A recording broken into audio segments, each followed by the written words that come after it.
In this lesson, we're working with web forms.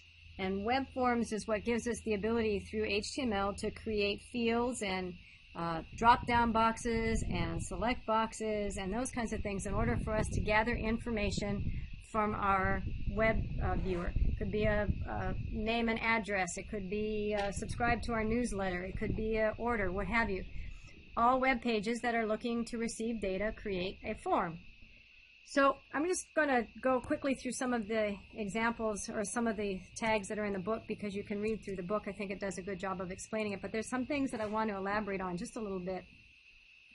So this is the page that is in the example in this lesson. I'm going to create a very simple form. Remember to indent. We always need, oops, not indent form.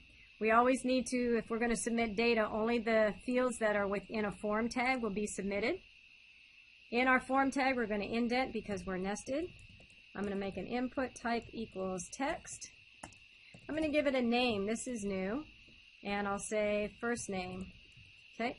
If you've ever worked with variables or with programming before, name is this F name becomes our variable name. If you haven't worked with variables before, you'll see what this means in just a minute. What we're doing is we're giving what we call a key value pair to our submission. In other words, we're giving a place for our data to reside. We call that place F name. So whatever the user puts into this field, we can address that field by the word F name. And I'll elaborate on that in a little bit. Something that the book hasn't, I don't think the book mentioned, is something I like, and that's called placeholder. Placeholder, I'm going to say example, let's see, what's a good name? Fred. Okay, and I'll show you what that does in just a second. Okay, so should have closed with an ending input tag. It did. I'm just going to make a real simple form here. And then we need a way to submit the data. So we submit, use a type submit. We give it a value, and this is what text is going to actually appear on the button. Click to submit. Oh, I'm going to spell right. To submit. Okay, so now I've created a very simple form with an input field, text field, and with a submit button. So let's just take a peek at that for the short run.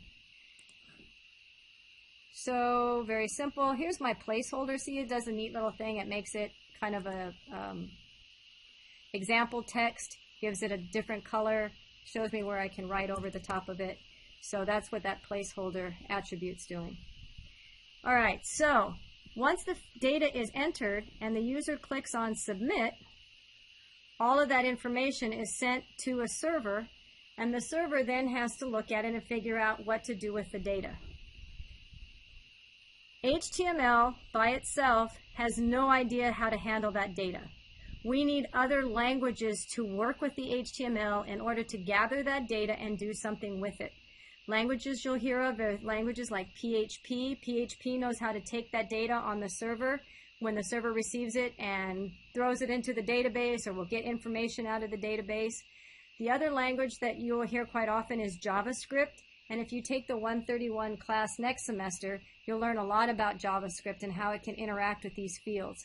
But by itself, HTML can't do anything with this data. And then if you've worked through the example, you'll say, wait a minute though, our example did use the data. Well, let me show you a little bit about what happened. Looking back at our form, we're going to put in the attribute action equals, and we're going to put in results.html. And so now what we've done is, I want to make sure I save that so I don't forget. Now what we've done is we've said, once this data has been submitted to the server, return back to us this page, results.html. So we're on index.html. When this user clicks on submit, send all of this data to the server to do whatever it knows how to do with, and then send us back results.html. So let's see if that happens. So I think I have the most current version here. If I type in my name and I choose click to submit, you're going to see the data actually was handled. This is the results page, and the results page knew about that data.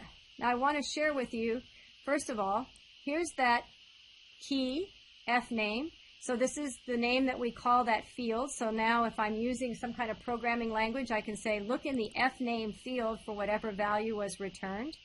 Okay?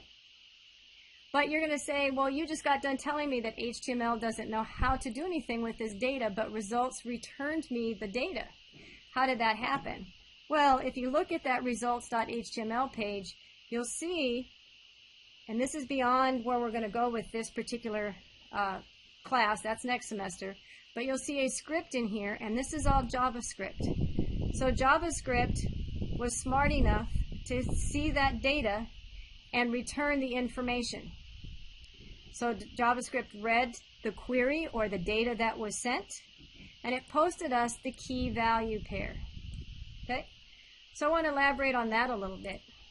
If we look at this form, this URL that was submitted, you're going to see results.html page is in fact the page that we're looking at, but notice now that there's a question mark, fname equals Kirsten.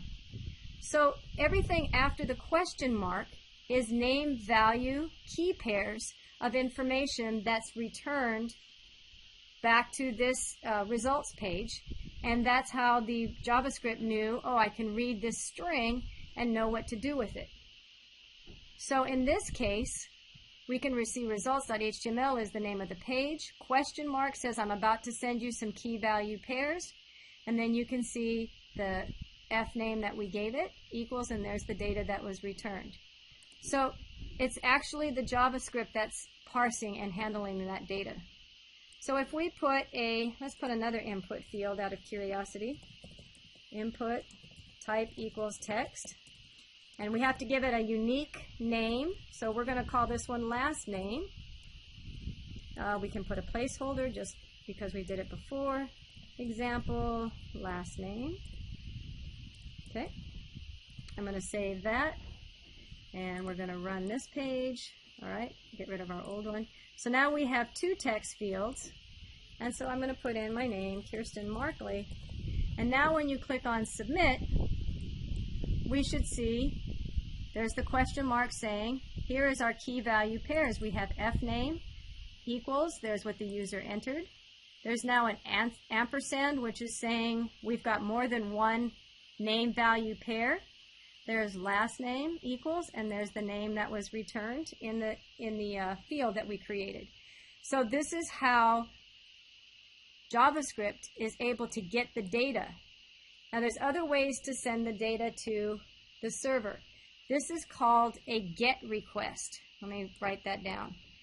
Form action, I'm going to write the word, and this is not in the book, but I'm going to put it in here anyway because I think it's important.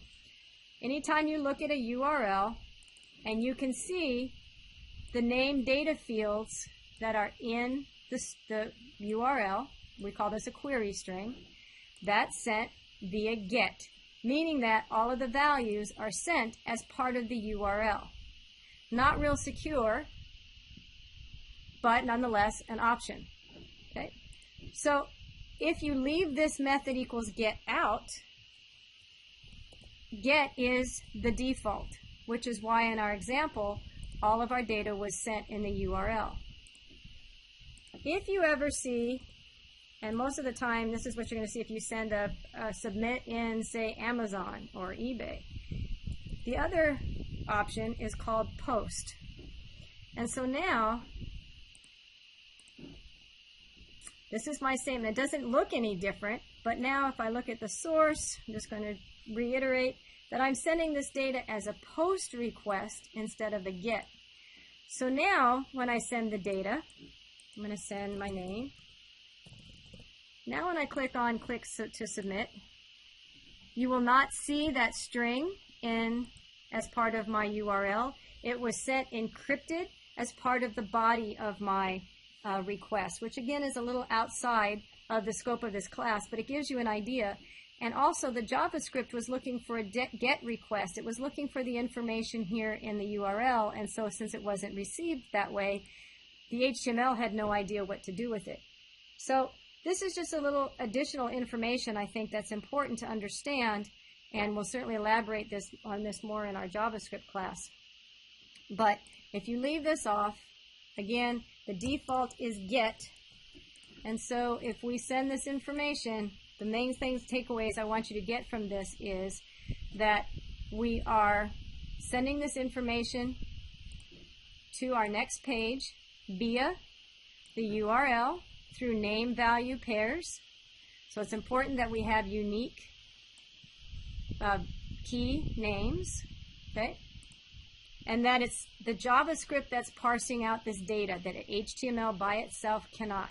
So at this point, we do not have a way to look at that data and do anything with it unless we know how to use the JavaScript. All right, so make sure you come to 131 next semester and you get to do all of that too.